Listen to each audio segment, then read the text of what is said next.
Hi everyone, welcome back to Novel Nomad and welcome to my Perth book haul.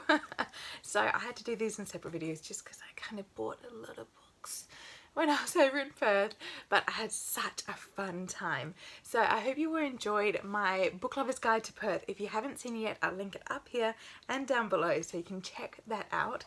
But without further ado, I just want to get straight into the books because they're just so exciting. So I tried to limit it to at least one book per bookshop. It didn't quite work all the time, but I think I did pretty good.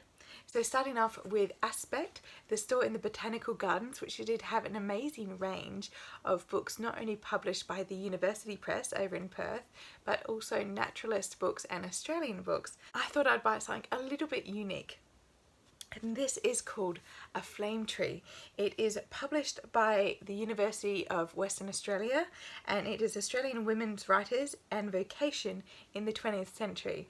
It is really fascinating. So it goes through 4 really famous Australian female writers and how they really wrote and how they expressed their vocation and their love for their vocation and how they really challenged it, because it was very hard to be a female writer obviously in the early 20th century because they were breaking the mold of what was considered traditional female sphere.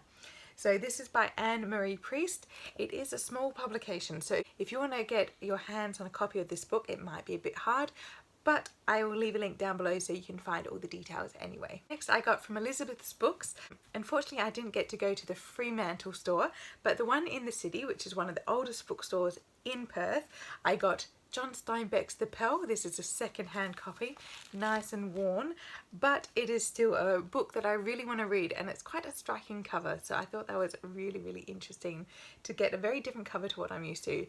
But most of my Steinbeck are a bit of odds and ends anyway, so I really liked picking up one that I haven't found yet secondhand. Additionally, I did Elizabeth's Books Blind Date with a Book and I ended up picking The Diary of a Nobody by Groth Smith. Of course I didn't know what the book was. It is a vintage classic and I believe from what I read it's a bit of a comic caricature story of a man who's in the middle class of society. He doesn't want to advance any further. He doesn't want to really have too much of a drama happen to him, and how all these things go wrong when he's trying to avoid drama and all the drama comes to him. So I think it's going to be classic English humour at its finest. I bought 2 from the lovely Boffin's Books, and that was Your Face Tomorrow by Javier Marais. Sorry if I got that name wrong, but this is a translated Penguin classic, as well as The Sound of the Mountain by Yasunari Karabata. This is also a translated Penguin classic.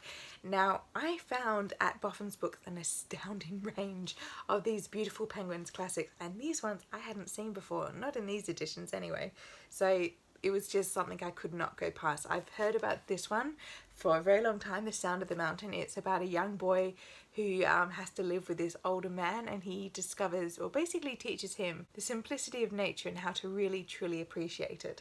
And then Your Face Tomorrow sounds like a classic spy thriller where a man from South America, he can read faces incredibly well, and basically the political leaders start to use him as a bit of a tool to get what they want and see what people truly want. So it's a bit of almost magic realism in a thriller spy, so I thought that would be quite fun. Next, from the lovely Stefan's Books in the CBD as well. Most of these I stayed CBD bound, and that is Swimmer Among the Stars by Kashinik Tharu. Sorry if I said that wrong, but this is actually a collection of short stories from a diverse voice, and it's sci-fi, so it's going to be spacey, involved, but very different.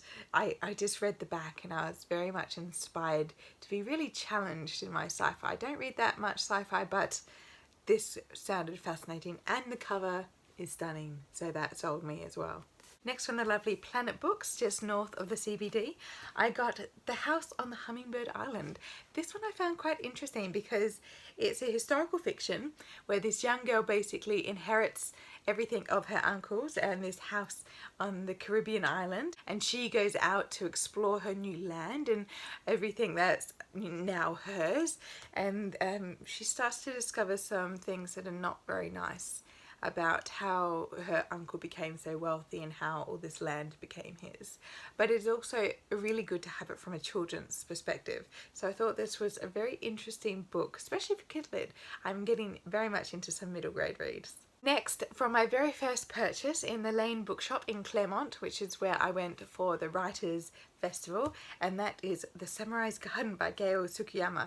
I have been looking for this book for 6 months, and as soon as I walked into that bookstore, I was looking around, admiring anything, and bam! This book was right there. I was so excited. So obviously this had to be my #1 buy from the Lane bookshop. Gail Tsukiyama, I'm really interested because when I was doing my Japanese inspired reading list, this one kept popping up and I kept putting it at the back because I'm like, no, I want to read things set in Japan, mainly contemporary reads, things like that. But this sounds really, really interesting. So this is, I believe, set before World War II, where a man who is recovering from tuberculosis is sent back to Japan from China, and things abound and he has to really rediscover himself through this mysterious adventure that he suddenly goes on. So I think this is going to be a fantastic read, and it's really nice and short, so I'm excited. Then I went to White Dwarf Books, which was a stunning sci-fi fantasy bookstore in the Perth CBD. I wish we had one here in Adelaide. But I got this chunker brick of a book, and that is The Legend of Eli Monpress by Rachel Aaron.